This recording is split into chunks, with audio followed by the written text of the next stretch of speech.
David Pakman Show at davidpakman.com.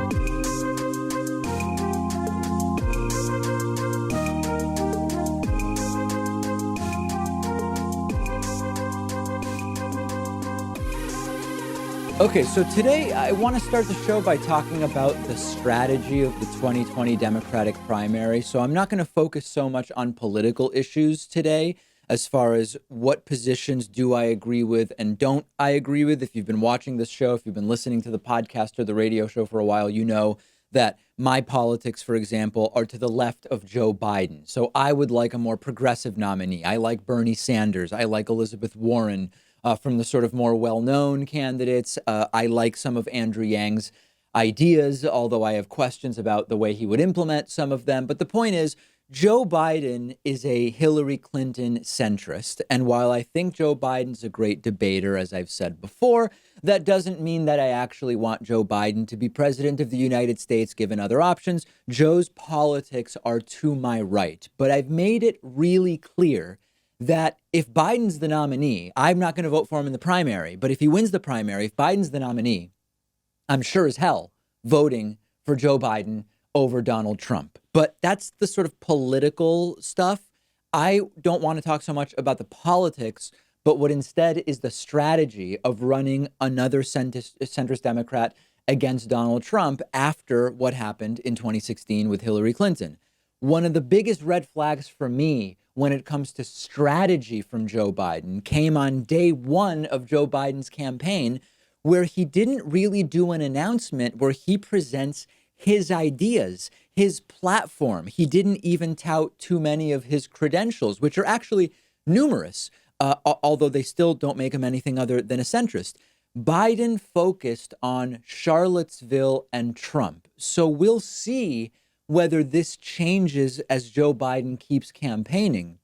But his opening statement, his announcement video, was a let's defeat Trump speech, which to me is already the wrong strategy and is triggering in my mind memories of some elements of 2016. Focusing on let's defeat Trump is like running a campaign on we will indict Trump or we will impeach Trump. Leave that up to the current elected officials in the House and Senate. Let them figure out, are impeachment proceedings the right thing? Is impeachment debate the right thing? 25th Amendment, whatever, right? If you think Trump should be impeached, say it, as some candidates have said.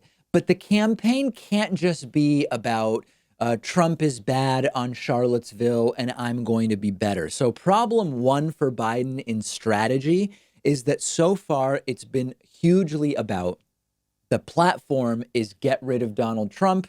And I'm the person, says Joe Biden, to get rid of Donald Trump. And he may be, but this is not the right way to go about it. So that's problem number one. Problem number two with Biden's campaign is that Biden is playing around the edges and not with the plot. Or to use like a literature analogy, Biden's running a campaign, but he's touting only the prologue and the acknowledgments page at the end of the book, rather than the actual substance, right? And what I mean by that is this recent example. Biden talked about finding a middle ground on climate change. That's a pro-status quo establishment framing, finding a middle ground on climate change. Climate change is a crisis. We need systemic change to deal with that issue. Arwa Madawi has a really good article about this in The Guardian. Biden is not someone who has said, because I don't think he believes, that we need significant systemic change in America to solve the major issues of our time, those being campaign finance, how politics is financed, climate change, the massive inequality that has created all sorts of overclass and underclass structures in America, including on healthcare, including on education, including on just basic, affording cost of living. Sanders and Warren are not just offering progressive policies at the micro level, which I like, but the macro that they are presenting, Bernie maybe slightly more than Elizabeth Warren, admittedly, is that we need systemic change. We need systemic change when it comes to the primary power relationships that exist in the United States. Biden proposes some policies, but it's all about let's get back to center-left Democratic establishment rule, status quo, where we sort of deal with a few symptoms around the edges. We get rid of a president that won't take white nationalism seriously and this type of thing. And these things are important, but they're not the plot, right? Yes, Trump has allowed extremism to fester. It would be great to get rid of Trump and put in place anyone who would immediately change tone on that issue. But that's not a platform, and it's certainly not particularly progressive. So what we need to do is prevent Biden from being Hillary 2020, whether he wins or loses the primary, okay? If you don't like Biden's politics, do what I'm going to do, which is you vote in the primary for somebody else who's more progressive. If a more progressive candidate doesn't win and a centrist candidate wins, whether it's Biden or somebody else, I still think that they can beat Trump. They just need to play their cards right. They need to play their cards right in the key states that Hillary narrowly lost: Pennsylvania, Wisconsin, Michigan. There are others. Trump isn't that popular. Whoa, punched my mic because I'm getting so wound up here. Trump isn't that popular in those states. He can be beaten. But if it's going to be a centrist Democrat, they actually need to run their campaign correctly. And it's not clear at all that Joe Biden is doing that at this point in time, even though he is polling very, very well. If Biden wins the primary and he's polling well, then what we need to do on the progressive left is make sure that Biden runs the correct centrist Democrat campaign so that if it's Biden, he might actually defeat Donald Trump, not losing to Trump like Hillary did in 2016, interference and DNC meddling aside. Every day, I am seeing more and more signs that Biden is running a Hillary 2020 campaign effectively, and this is a real problem. And we're going to have to continue thinking about what the strategy is going to be during the primary and what's the strategy if Joe Biden is ultimately the nominee. I will vote for him over Trump. There's no question about that. Not even for a second. I am not going to be part of the problem of those who ultimately may help to put Donald Trump in the White House for a second term. But we've got to keep talking about this for sure. So Iran is going to stop complying with some parts of the Iran nuclear deal that Donald Trump voided, bailed on. And this is actually perfectly logical behavior for Iran. Iran is acting rationally here. And this is being reported in many corporate media outlets and everywhere in right-wing media as, see, look, Iran is bad. Iran can't be trusted. Trump was right to void the nuclear deal with Iran. And these people are either deliberately dishonest or they're actually just ignorant to how causation works when time moves forwards rather than backwards. Here's what's going on. Iran's president said late last week that he is going to move away from the Iran nuclear deal on their end. And it's likely that they're going to start producing nuclear centrifuges. They're going to start stocking up on nuclear material. And immediately the reaction from the pro-Trump side was, look, Iran's terrible. We can't trust them. Look at what they're doing. But the truth is, this is Trump's fault. This is not a show that blames Trump where blame is not deserved. When we talk about the economy, we talk about what does a president control? What doesn't a president control? You know that that's the way I handle things. But this is not Iran being a bad actor in the irrational sense, in a bad faith sense. This is a direct result of Donald Trump canceling a deal, not Iran, that Iran did nothing to violate. There are reports that are saying the headline here is Iran to stop complying with the nuclear deal. Trump voided the deal already, right? Iran is not bound by a deal that was already voided by the other party. And usually in geopolitics, things are complicated and nuanced, and there are many factors. Causation is difficult to suss out. What was actually the order of things, and is there a causal relationship? Endless ifs, ands, and buts. This is a very simple case. Trump canceled a deal that Iran stuck to. So now Iran is saying, well, if Trump already voided the deal, let's actually do some of this development because it's in our best interests one way or the other. And those best interests are to resume nuclear development. Obama signed the deal with Iran. Lots of right-wingers said it's a bad idea. Iran can't be trusted. Okay. I mean, there was reason to be skeptical of whether Iran could be trusted. But Iran stuck to the deal. They stuck to the inspection guidelines. We have no evidence that Iran violated the Iran nuclear deal. In comes Trump. And even though Iran did nothing wrong, Trump says, bad deal, we're voiding it, the United States is getting out. It's a diplomacy disaster. Countries can't trust that from one president to the next, we're going to stick to our agreements. Why would other countries abide by them? Why would other countries even get into agreements with the United States? So once Trump says we're ending the deal, and in fact starts looking at adding more sanctions on Iran, which is what's going on now, obviously Iran is going to do the internally logical thing of going back to researching nuclear technology, since that's in their immediate best interests. They stuck to the deal. Trump ended the deal. What's the incentive for Iran to stick to it? If Trump is sanctioning them anyway, if they're being, in a sense, punished, even though they stuck to the deal, now that the deal is gone, you go back and do some nuclear development. Either it will get you something of value. We know that nuclear technology is of geopolitical value to countries that exist on planet Earth. They'll either end up with that, or they will get some other kind of deal where they now have something they can agree to give up in exchange for other things of value in some kind of future negotiation. When a United States president unilaterally withdraws from a deal that the other party is complying with, they go back to what they were doing or thinking of doing or planning to do. I don't want Iran to have nuclear weapons. I never wanted Iran to have nuclear weapons, and I'm for denuclearization, actually, at bigger picture.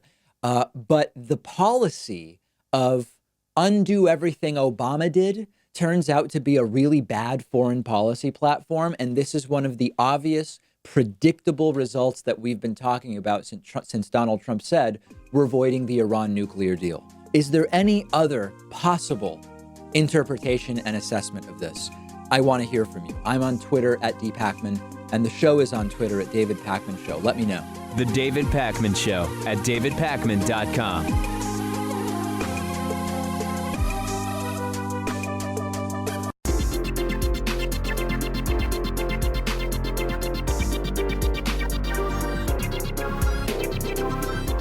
The David Pakman Show at davidpakman.com.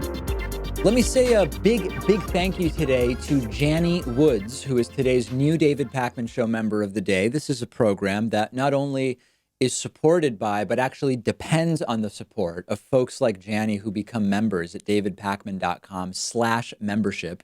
And some of our members stay with us a long time. Some members have been with us almost 10 years. But today's sustaining member of the day has been with us almost 5 years, and that's Jeffrey Mueller. Jeffrey and Janny, thank you. I really appreciate your support, and I encourage you to join them. Sign up. It takes under a minute. We actually just even further simplified the sign-up process at davidpakman.com/membership. If the normal prices strike you as a bit high, apply the coupon code This Is 2020 to your membership, and you'll save 40%, which is a great deal. You'll get an extra members-only show every day and a bunch of other great member benefits you can read about on our website. Do you want to see what weaponized ignorance looks like? This is a term that applies to the current American president very precisely, and so much that it's sometimes scary. And I'm going to set this up for you today.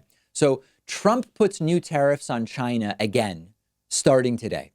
Trump says, if China retaliates with tariffs because of our tariffs, then he will do even more tariffs, which is exactly why trade wars are not fun and not easy to win. So early this morning, Trump puts out tweets that once again put in doubt whether he is good at English, and it definitely rules out that he knows anything about economics. This is a 2-tweet comment that's one of Trump's dumbest if you look at the content of it, okay? Trump says, there, T-H-E-I-R, there is no reason for the U.S. consumer to pay the tariffs, which take effect on China today.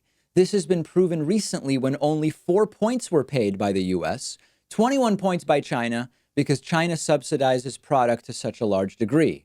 Also, the tariffs can be completely avoided if you buy, BY, from a non-tariffed country, or you buy the product inside the USA, the best idea. That's zero tariffs. Many tariffed companies will be leaving China for Vietnam and other such countries in Asia. That's why China wants to make a deal so badly. So the grammar and spelling mistakes are at this point, these are things we learned when we were 8 years old. I remember the conversation in third grade where we talked about there, and to, and bye, and how all of this works. And Trump is publicly commenting on trade policy with embarrassingly bad English, and it's a continued embarrassment around the world. But then let's really dig into the content, because that's what matters most. Trump doesn't understand that American consumers pay the tariffs on China one way or the other. Trump's economic advisor, Larry Kudlow, a far right-winger, went on Fox News and admitted that economists and businesses are correct that we pay Trump's tariffs. Trump genuinely thinks that China pays the tariffs, so he believes he's punishing them with the tariffs. Take some item, aluminum, for example, that China sells to us. American companies build stuff with aluminum.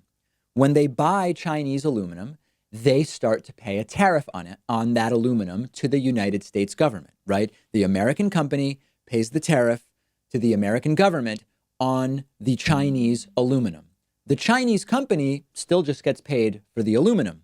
Since the American company had to pay a tariff on the aluminum, they will add the cost of that tariff to the finished product, whether it's a car or a house or other products that are made from aluminum.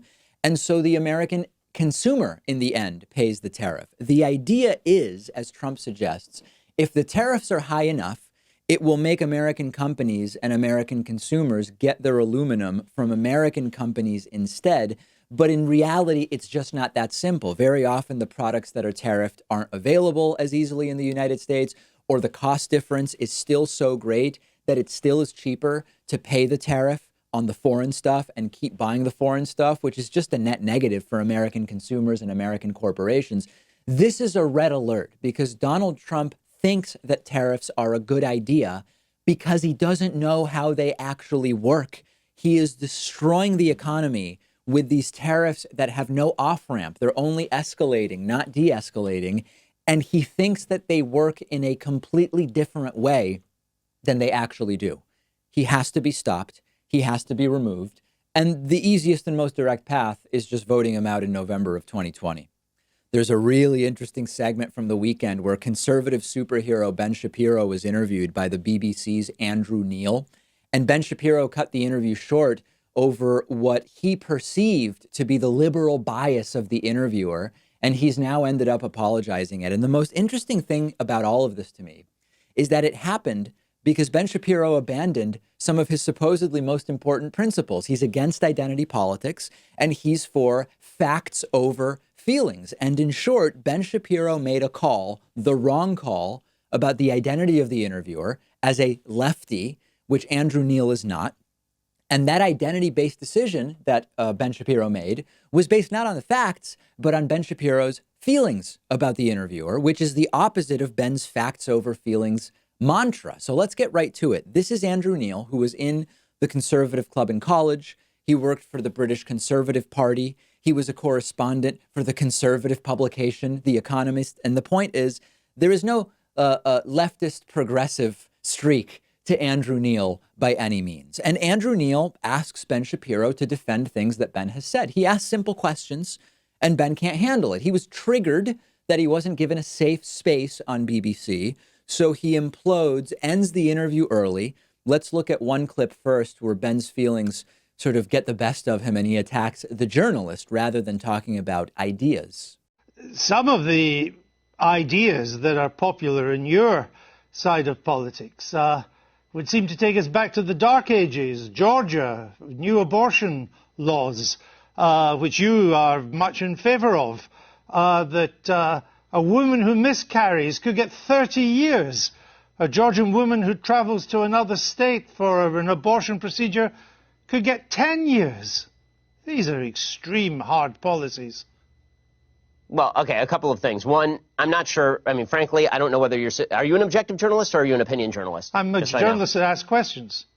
Okay, so you're a supposedly objective journalist calling policies with which you disagree barbaric and suggesting only one side of the political aisle has ideas. So I just want to point out that I wish you would at least be honest in your own biases. Mr. Shapiro, I know that broadcasting in America is now so polarized that on one program you only have the left and another one you just have the right. My job is to question those who have strong views and put an alternative to them. Would you suggest that a late-term abortion is brutal?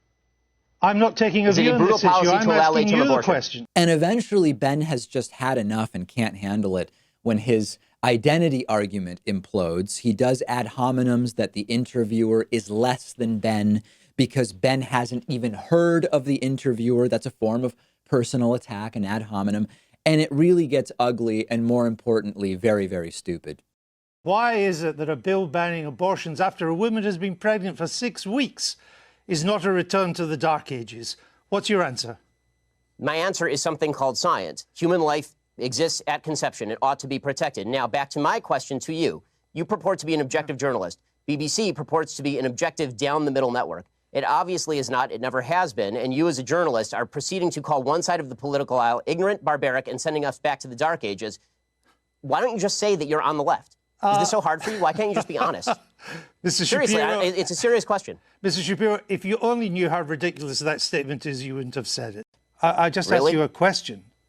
And I asked you a question. You failed to answer a single one of mine. Frankly, I find this whole thing a waste of time. If you want to read the book and critique the book, why don't you read and critique the book? If you want to critique me, you can think whatever you want of me. Why don't you frankly, just try and I don't answer care. the I don't frankly give a damn what you think of me since I've never heard of you. And I've never heard of you until I briefed myself for this. But that's not the issue. You have a then new why the hell book are you out, interviewing and me, sir? it's an interesting book.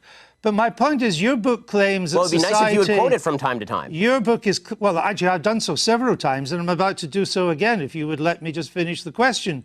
Your book frankly, I don't claims think that society honestly, is turning its back sir, on Judeo-Christian values. Yeah, what are those values? What are the values it's turning its back on? I'm not inclined to continue an interview with a person as badly motivated as you as an interviewer. So I think we're done here. I appreciate your time, sir. All right. Thank you so much. Thank you for your time and for showing that anger is not part of American political discourse. Now, Mr. Shapiro, we'll say goodbye. So this didn't go well. Shapiro ended up apologizing to Andrew Neil and saying that he misinterpreted Neil's antagonism as political leftism. And this is a case study in why identity arguments and letting your feelings override the facts are bad ideas, which normally Ben Shapiro tells us is what we should be paying attention to, right? There's an identity argument here. Ben ended the interview over the perceived political identity of the interviewer, not the ideas, not the questions or the issues being brought up. It's sort of identity politics in reverse. Ben Shapiro is against the type of identity politics that says, my opinion is more valid or particularly valid because of my identity. And I agree that when the identity is used as a cudgel in that way, it's very bad, and I've spoken out against it. But in this case, Ben's taking the identity politics position of Andrew Neil's opinion is invalid because I perceive him to be a liberal. Of course, Neil is not a liberal. He also wasn't taking a position. He was just interviewing Ben about things that he has said. It was a decision that Ben made based on his feelings and not on the facts. Ben felt that hard questions about his positions were leftist. They weren't. Andrew Neil has a life of conservative political credentials. Ben's being interviewed about the opinions that he has espoused and writes about in his book. So why does he start asking the interviewer for his opinions? The interviewer is interviewing Ben, asking what does Ben believe? And it is a very beta move when you start telling the interviewer to give you their opinion when you're unable to defend the things that you've said during your life. But then the real missed point here is that Ben tweeted something about being destroyed by Andrew Neil or something like that. This wasn't a debate, right? Neil was playing the role of a journalist. Neil is personally conservative, but he identified problematic statements that Ben Shapiro has made, and he asked questions about them. And Ben lost what was not actually a debate because he just jumped in, assumed that the interviewer had left-wing bias, and then, I guess Ben's used to getting the kid glove safe space treatment by American conservative media outlets. And what Neil did was, yes, he, quote, destroyed Ben, but he destroyed him without really doing anything. He just asked him to defend his claims, and Ben was unable to. His feelings overrode the facts. Identity ended up with Ben saying, I'm out of here. And it is an extraordinarily fascinating case study in how, in many of these cases, the principles that these right-wingers claim to espouse and hold up as the most important thing grow out the window, get thrown out the window. No identity politics. Well, you ended the interview over the perceived identity of the interviewer. Feelings don't care about the facts. Well, facts don't care about the feelings, rather. In this particular case, Ben ignoring the facts and letting his feelings dictate how he behaved during that interview, which was, by the way, extraordinarily embarrassing. Very funny. I wish they would just live up to the principles that they espouse. That's all I'm asking for. Let us know your thoughts about this. We'll be posting about it on our Instagram page, @DavidPakman_Show. Quick break, back after this. The David Pakman Show at davidpakman.com.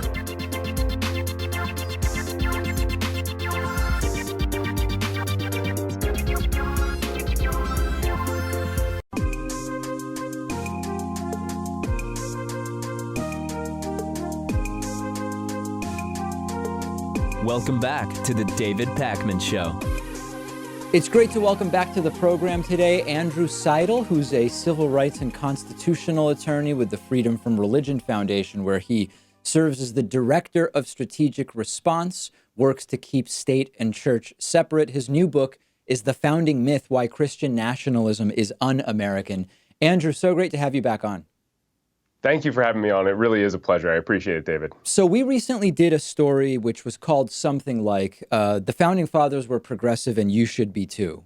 And without getting into the sort of politics of it, there is this idea, which was part of that story, that we did our best to debunk, which is the idea that because all of the Founding Fathers were Christian, that there is either some explicit or implicit reasoning behind saying the United States is fundamentally a Christian nation. Now, before we get to part two of that, the first question we have to ask is, were the Founding Fathers actually Christian? What we found is that while they were mostly deists, they were not actually mostly Christian, as is often described. But my question to you is, does that even really matter in figuring out whether the United States should have this sort of motto or umbrella term of being a Christian nation? Is the religion of the Founding Fathers even relevant to that?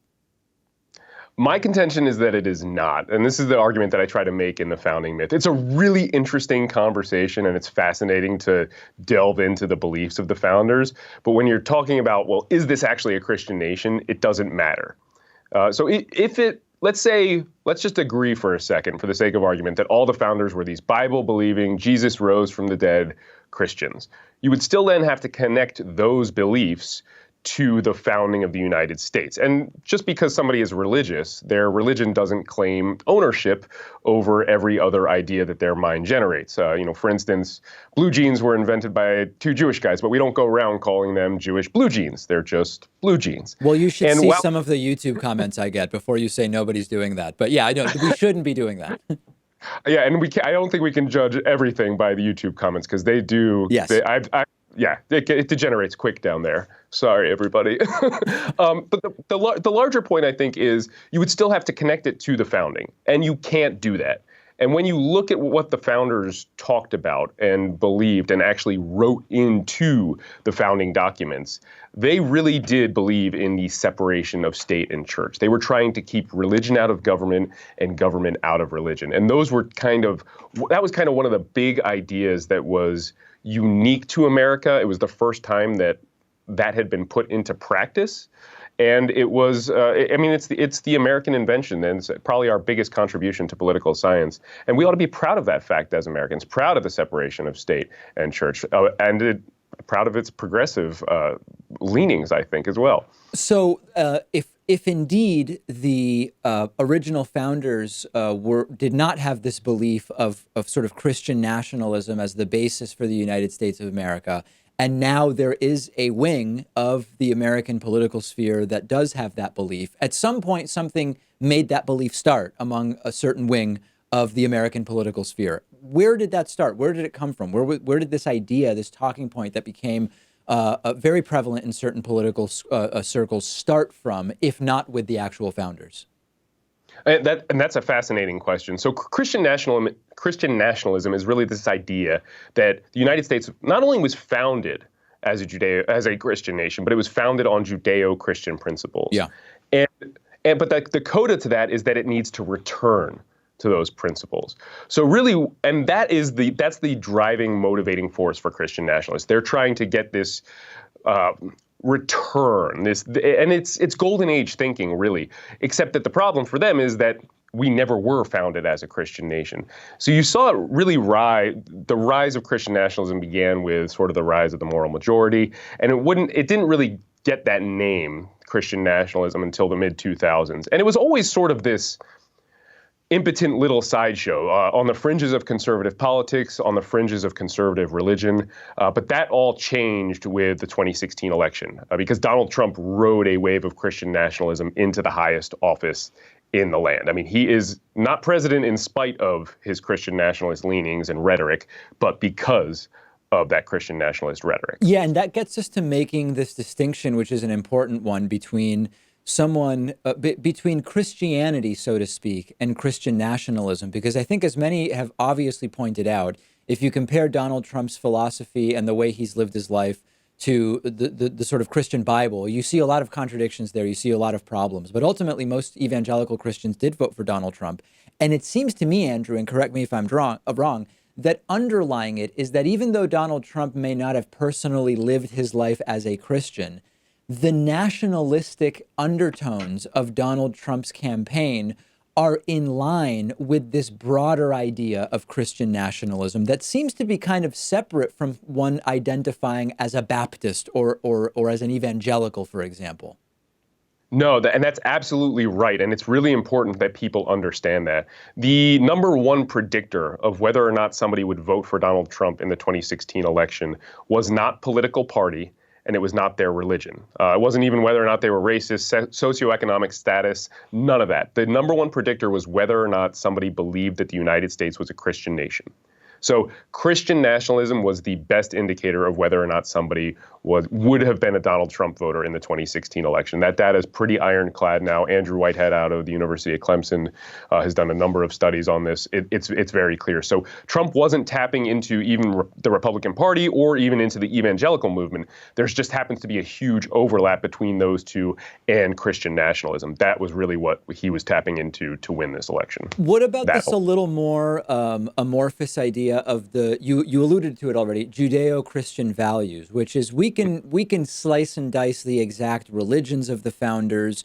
We can talk about separation of church and state in some kind of formal or legal sense, but it's undeniable, some will say, that the sort of fundamental moral infrastructure of the United States was based on the Judeo-Christian, and really to that means Christian because there were almost no Jews who were part of this group, mostly Christian people, Christian in terms of the values, again, not in terms of necessarily identifying as Baptist or whatever the case may be, who said, we want to leave England and settle the New World in order to have full religious freedom. How do we take on that argument, which is a little bit more nebulous and blurry?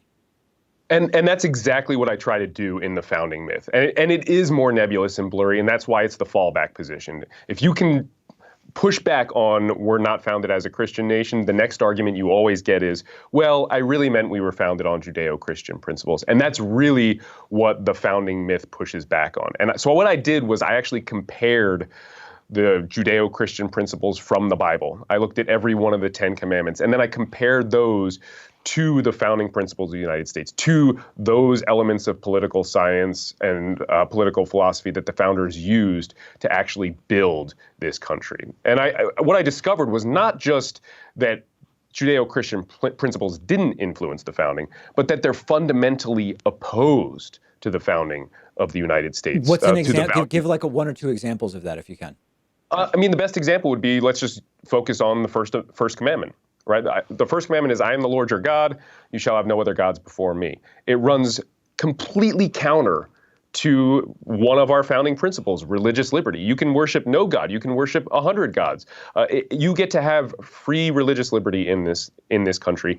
And if you were to follow the 10 commandments, you only get to worship that biblical God, and that's it. So there's this fundamental conflict. So it's not only that we weren't founded on Judeo-Christian values or principles, but it's a good thing we weren't. Otherwise, we wouldn't have the values and the freedoms that we so cherish today. So if we decided to cherry pick only the areas in which maybe there does seem to be significant overlap between the sort of founding values and Christianity, just as a thought experiment for a second, we then get to the problem of sort of correlation and causation. And I've actually heard a number of thinkers point out that just because most of the individuals who made big advancements in, for example, stone tools, metal tools, maybe is a better example, were adherents to a certain religion, that doesn't really give us any causal case for the religion being a factor. It may just be that at the time there was a sort of default to a particular religious belief, so to speak. A lot of the values that do seem to overlap between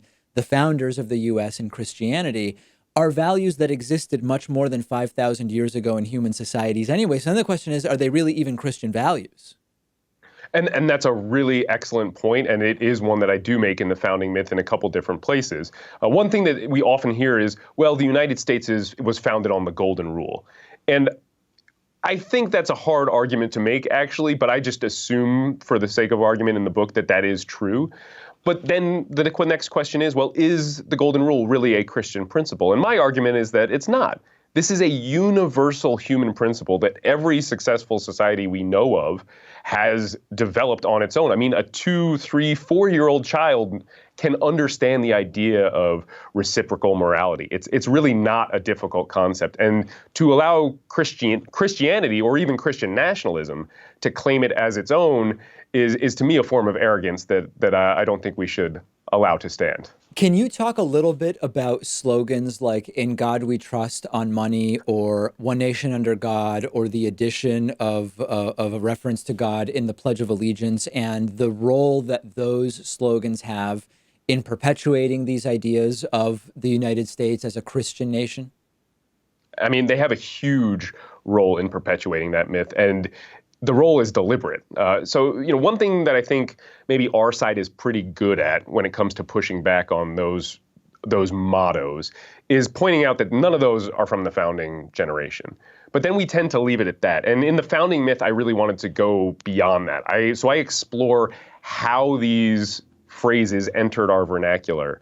And it turns out that they were deliberately put there during times of national fear and strife, when you had a handful in each case, Christians, Christian nationalists we would call them today, trying to use their public office to promote their personal religion. So you have this happening during the height of the Civil War, when the country's literally tearing itself apart and people aren't paying attention to what's being inscribed on the coinage. And you had basically 3 guys responsible for getting it on there at that point. The same thing was happening in the 1950s, where we ended up with the National Day of Prayer and Under God and the Pledge. That it was this time of national fear. And so it's not just that they're taking advantage of a country that's scared and fearful, but they're also wiping out unifying sentiments with religion, which tends to be really divisive. And so our original de facto motto was E pluribus unum, from one people, or from many people, one nation, from many states, one country. And they wiped that out with In God We Trust. And the same thing happened with the Pledge of Allegiance. It used to read one nation indivisible, which is this beautiful sentiment. And then they're literally dividing the indivisible with God. So it's not just they're taking advantage of times of fear and strife, and then they're wiping out unifying sentiments to promote their personal religion. This all seems way bigger to me than partisan politics, in the sense that, okay, I mean, there are candidates whose philosophy is more of a departure from the sort of thinking that gets you to Christian nationalism. So there are differences. I'm not pretending that Trump and Biden and Bernie are all sort of like the same on this. But in a sense, this is a much bigger cultural thing. This relates to the courts and the Supreme Court in ways that kind of transcend many decades. So how does something like this change in a country when who we elect is only like a small piece of it? I mean, you're absolutely right. And right now, it's infecting all kinds of policy. Immigration policy, we saw it in the Muslim ban. Education policy, Betsy DeVos is essentially trying to dismantle public education. All of those are on the back of Christian nationalism. Our foreign policy, we're seeing, and you are right that courts, judges, and not just Trump judges, are deciding cases based on some of the myths and the lies that I try to expose in my book. But you're also right to say that it's bigger. Because at its most basic level, what this is an attempt to redefine what it is to be an American. They are trying to say that to be an American, you have to be a Christian, and to be a Christian is to be an American. And once they've redefined the American identity like that, they're going to redefine all of our laws accordingly. And to me, that is one of the central reasons why I say that Christian nationalism is un-American. It's not just that those Judeo-Christian principles often are directly opposed to our founding values. It's that this entire movement is meant to redefine what it is to be an American in an un-American way. We've been talking a lot about the content of Andrew Seidel's new book, The Founding Myth, Why Christian Nationalism is Un-American, but there's much more great stuff in it. Andrew, always great to talk to you, and I really appreciate your time. David, thank you so much. It's always a pleasure. The David Pakman Show at davidpakman.com.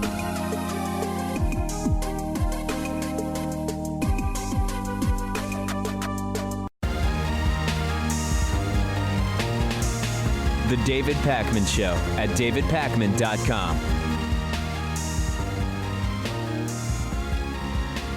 All right, here's a story that I think a lot of you will find interesting. It's sort of an internal media and punditry story.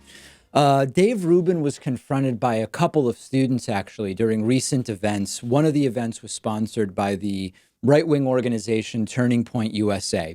And a student in this first video we're going to look at turned to Dave Rubin and said, among other things, why won't you interview or debate David Pakman? Why won't you debate Sam Seder or Natalie Wynn? But eventually it got to, why won't you interview David Pakman? And if you're not familiar with Dave Rubin, he's a cultural critic and internet sensation who opens the floor to the battle of ideas by interviewing people, mostly conservative people, since he had a political awakening in which he realized that he didn't leave the left, but the left had left him. Okay, that's sort of a summary of one version of Dave Rubin. Okay.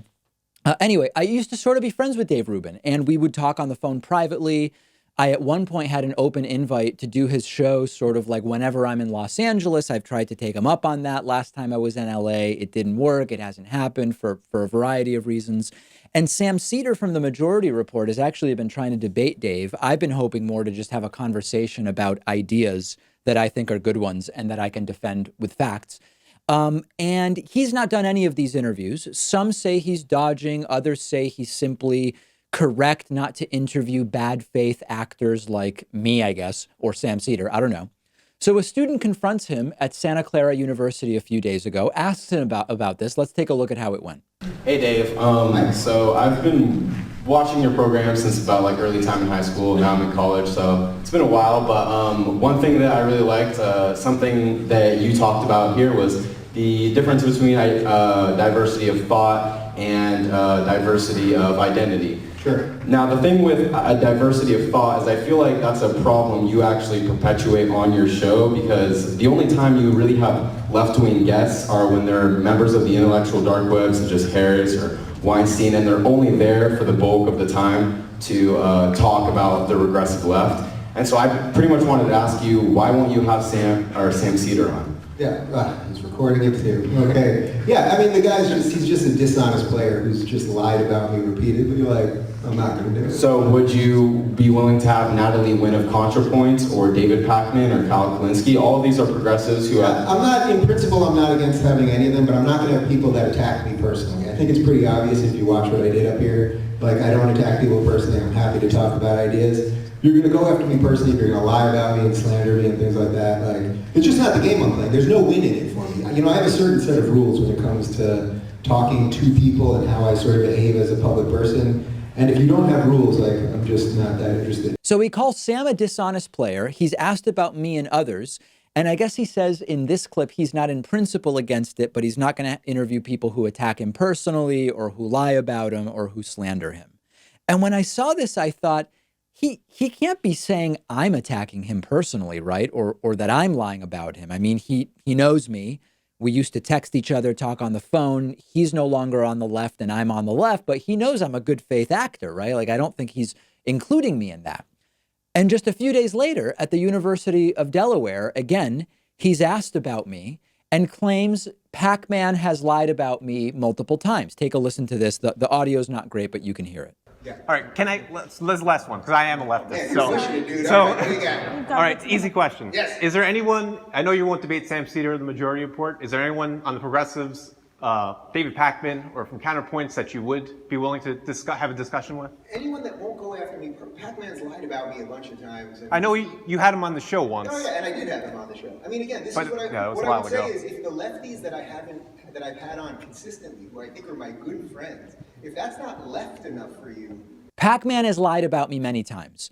So this is super deceptive in a few ways. I mean, first he says, oh yeah, I did have David Pakman on. He didn't have me on his current show. He had me on when he was still, I think it was on Aura TV. I had done a piece critiquing Reza Aslan, and he had me on to talk about that. It wasn't like his current show, since there has been, a clamoring for more left-wing guests. But more importantly, tell me the lies I told, right? If there's anything I can be fairly criticized about when it comes to my relationship with Rubin, it's that I've actually been too nice and I've been too fair to him in a sense. I've been asked to comment about him and to be interviewed for multiple articles that I thought might be hit pieces, and I declined just on that basis. I specifically critique Rubin without attacking him as an individual. I have not said anything that I knew to be false about Dave Rubin. I might have an opinion that's wrong, right? For example, I've said, I don't get how someone has a complete political awakening at nearly 40 years of age, where they go from saying they basically like everything Bernie Sanders is offering a few years ago to, the kind of Ben Shapiro, et cetera, right wing. I don't know how that's possible. It's not an attack. It's my opinion. I'd love to talk to him about it, and he can explain to me how it is that he had such an awakening. He has my number. The first time I supposedly told a lie about him, if David texted me and said, hey, Pac-Man, X was a lie, or that wasn't true, or I had misspoken, I would have immediately said, I apologize. I don't want to be spreading false claims about people that are out there in the world. I stand corrected, and I never would have repeated that so-called lie again. It's never happened, and now he says I've lied about him multiple times, and he doesn't name one. I also think, by the way, that it's very hypocritical. I hope he doesn't think this is an attack. This is just a critique of what he's saying. It's hypocritical to use this standard of he won't interview people who make personal attacks or are bad faith actors, because he does it all the time, right? I mean, I'm not making a personal attack. I'm saying he makes personal attacks. Here's an example of something Dave has tweeted out to a possible guest named Jack Smith. He said, hey, Jack, you're an embarrassment to journalism, and that takes a lot these days. Come on my show and I'll show you what a real liberal is. Or better yet, you and Jordan Peterson face to face. I'll pay for your flight, hotel, and all the soy you can drink. Not exactly the catalyst to a civil exchange for the betterment of human understanding, right?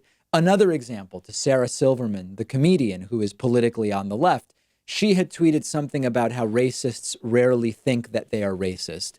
And Rubin responded, just like how entitled progressive celebs think everyone else is backwards and stupid, or nah, meaning she's backwards and stupid, but because she's a leftist, she doesn't even realize that she's backwards and stupid. So for Dave to pretend that he's an arbiter of civility as a way to decide who gets on his show is a joke. And secondly, the idea that I wouldn't be civil is ridiculous. I've had civil discussions with white nationalist Richard Spencer, who believes that all Jews like me should go to another country.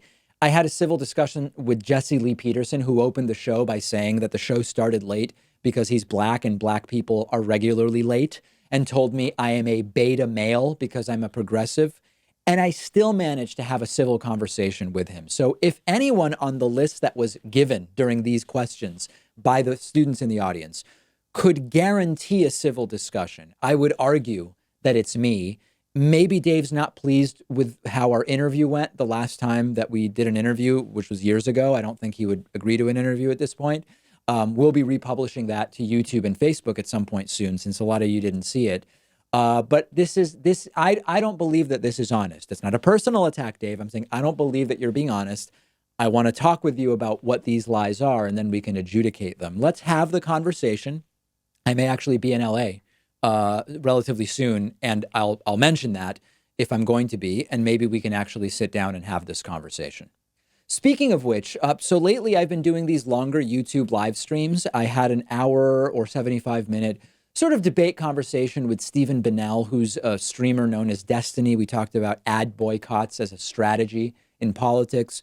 Last week, I did a 75-minute conversation with Tim Pool, an independent journalist, about free speech and platforming and Twitter. There were some disagreements, there were some agreements, but in both cases, we took about 60 or 75 minutes to figure out in more depth, what do we agree about? What do we disagree about? And people seem to be really liking the format, if not always the specific people that I'm interviewing. So my question to you is, who else do you want me to, quote, debate or have a conversation with in which we explore disagreements? I know a lot of people often say debate Ben Shapiro. I think that he's probably too big for the show at this point, rightly or wrongly. I think that that's the perception at this point in time. So I don't know that he would do it. But if he did, what would the topic be? I'm open to ideas. Some of the folks you suggest, maybe we've already reached out to, others not. But let me know who you would like to see in a long-form conversation with me, and we'll try to make it happen. I will also have some in-person stuff to announce soon as well. These aren't 100% finalized, so I won't give all the details yet. But in the next 6 to 8 months, I will probably be doing an in-person event in Rochester, New York, which will be open to the public for a small fee. It'll be part of a broader conference, and I'm insisting that they make just that event, just my talk, open to the public for a small fee without having to sign up for the entire conference. I've got something coming up in Texas. I'm not even going to say where in Texas yet, but I will have more details about that. LA is looking more and more likely, although I don't know if that will be public appearances or just a few interviews, which I might be doing. But in any case, everything I do for an organization or a conference, I always insist, let's make it open to the public, at least with a ticket, not just conference participants or members of your organization. And usually most people are open to that. Speaking invitations, get in touch using the contact form on the website. 2019 is filling up, and I'm actually already looking at some 2020 events. So get in touch, and I'll just say ahead of time, because people later get mad, there does have to be a budget. You know, at this point, I'm lucky enough to get enough requests where I don't have to travel on my own time across the country and pay my own way there for unpaid events. But I do work with organizations that have a variety of budgets, so it's always worth getting in touch.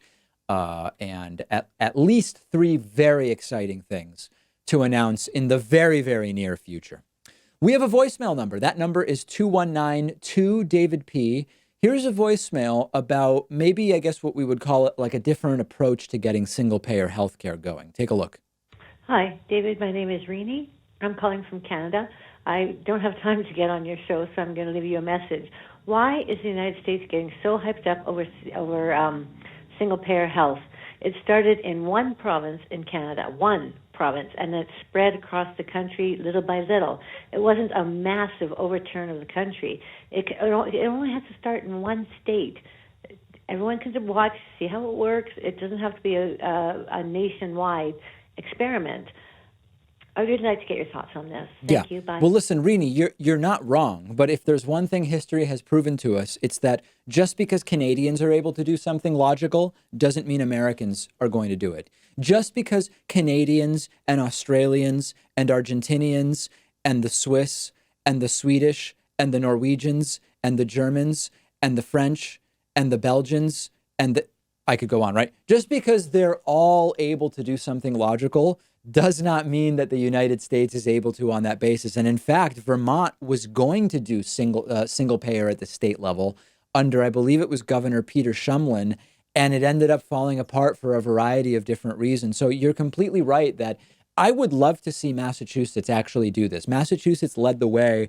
We had Obamacare before it was Obamacare. It was actually Romneycare, and it was passed by a very left-wing legislature and the sort of centrist Republican governor, Mitt Romney. I would love to see Massachusetts do something like this, and I think we are a prime candidate to do it. You're completely right. States could do it, but looking at other countries and seeing them act logically and inferring that the United States can do the same thing historically has not been a very good way to predict what we're going to do here.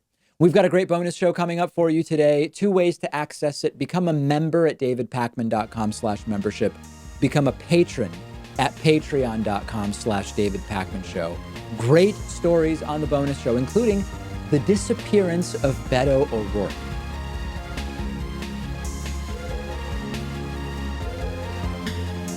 The David Pakman Show at davidpakman.com.